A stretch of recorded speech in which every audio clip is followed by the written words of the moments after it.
જે દ્રશ્યો જોયા તે દ્વારકાથી સામે આવ્યા છે। દ્વારકામાં કાંતિવીર મુળુભા માણેકની પુણ્યતિથિ પર એક રેલી કાઢવામાં આવી હતી અને આ પછી આ ટોળાએ પોલીસ ચોકી પર હુમલો કરી દીધો હતો અને ત્યારબાદ પોલીસે સ્વ બચાવમાં ફાયરિંગ કરવું પડ્યું હતું। દ્વારકાના ધારાસભ્ય પબુભા માણેકે આ ઘટનામાં જવાબદારોની સામે કડક કાર્યવાહી કરવાના આદેશ આપ્યા છે।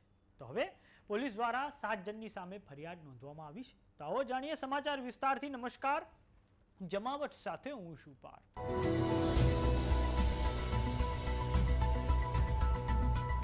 દ્વારકામાં કાયદો વ્યવસ્થાની સ્થિતિ પર પ્રશ્નો ઊભા કરે તેવી ઘટના સામે આવી છે। થોડાક સમય અગાઉ 7 તારીખના રોજ સાંજે 7:55 દ્વારકાના રૂપેણ બંદર ખાતે કાંતિવીર જે મુળુભા માણેકની પુણ્યતિથિ છે તે પ્રસંગે એક વિશાળ રેલી યોજાઈ હતી, જેમાં ટોળાએ પોલીસ ચોકી પર પથ્થરમારો કરતા સ્વ બચાવમાં પોલીસે 5 રાઉન્ડ ફાયરિંગ કરવું પડ્યું છે। કાંતિવીર મુળુભા માણેકની પુણ્યતિથિ પર ટોળાએ હાઈવે બ્લોક કરી દીધો હતો અને આ પછી પોલીસે સમજાવટ કરવાનો પ્રયાસ કરીને ટોળાને ત્યાંથી વિખેરવાનો પ્રયાસ કર્યો હતો। અસામાજિક તત્વોએ આ પછી પોલીસ ચોકી પર હુમલો કરી દીધો હતો અને ત્યારબાદ પોલીસ દ્વારા સ્વ બચાવમાં 5 રાઉન્ડ ફાયરિંગ કરવામાં આવ્યું છે। હવે આ સમગ્ર મામલે પોલીસ દ્વારા 7 લોકોની સામે ફરિયાદ નોંધવામાં આવી છે, જેમાં રાયોટિંગનો ગુનો, પોલીસની ફરજમાં રૂકાવટ, રૂપેણ બંદર પાસે હાઈવે રોડ બ્લોક કરવા, ગાલીગલોચ, ઉશ્કેરાટનો ગુનો, પથ્થરમારો, જાનથી મારી નાખવાની ધમકી, રૂપેણ બંદર પોલીસ ચોકીની તોડફોડનો સમાવેશ થાય છે।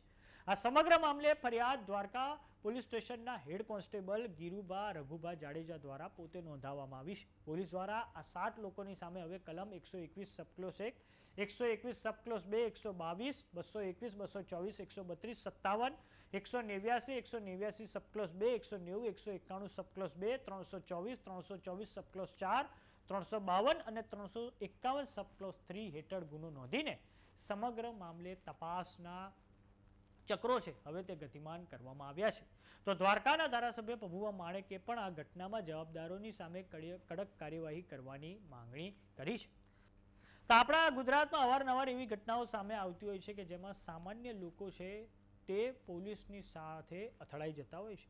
જેમ કે બોટાદના હળદદ ગામે એક કિસાન સભા હોય કે જેમાં ખેડૂતો અને પોલીસ વચ્ચે જબરજસ્ત ઘર્ષણ થયું હતું। આ પછીની વાત કરીએ તો બનાસકાંઠાના પાડલિયા ગામની કે જ્યાં ડિસેમ્બર 2025માં વનકર્મીઓ અને પોલીસ કર્મીઓ જમીન ખાલી કરાવવા ગયા હતા અને આ પછી જે ત્યાંના સ્થાનિક આદિવાસી સમાજના લોકો છે તેમણે વનકર્મી અને પોલીસ કર્મીઓ પર જબરજસ્ત હુમલો કરી દીધો હતો અને ત્યારે પણ બંને પક્ષે જબરજસ્ત ઘર્ષણ થયું હતું અને આ બાબતનો જે કેસ છે તે હજુ પણ હાઈકોર્ટમાં પેન્ડિંગ છે। આ પછી વાત કરીએ ઊણ ગામની, તો ઊણ ગામે પણ રબારી સમાજ અને ચૌધરી સમાજ આમને સામને આવી ગયા હતા અને જેમાં પણ પોલીસે આ પછી હળવો લાઠીચાર્જ કરવો પડ્યો હતો। આ પછી સુરતના અલથાણ પોલીસ સ્ટેશનમાં છેડતીના કેસમાં પણ પાટીદાર સમાજ ખૂબ મોટી સંખ્યામાં અડધી રાત્રે 4000ની સંખ્યામાં અલથાણ પોલીસ સ્ટેશને પહોંચી ગયો હતો અને ત્યાં પણ પોલીસ અને સ્થાનિક લોકો વચ્ચે જબરજસ્ત ઘર્ષણ થયું હતું। ત્યાર પછી પોલીસે પણ હળવો લાઠીચાર્જ કરવો પડ્યો હતો। આમ ગુજરાતમાં અવારનવાર એવી ઘટના બનતી હોય છે કે જેમાં જે સ્થાનિક લોકો છે અને પોલીસ છે તે આમને સામને આવી જતી હોય છે। તો સમાચારોમાં અત્યારે બસ આટલું। જોતા રહો જમાવટ। જો તમે અમને યુટ્યુબ પર જોઈ રહ્યા તો સબસ્ક્રાઇબ કરો, જો તમે અમને ફેસબુક પર જોઈ રહ્યા તો ફોલો કરો, સાથે જ અમારી વોટ્સએપ ચેનલ આવી ગઈ છે, જોઈન કરવાનું ના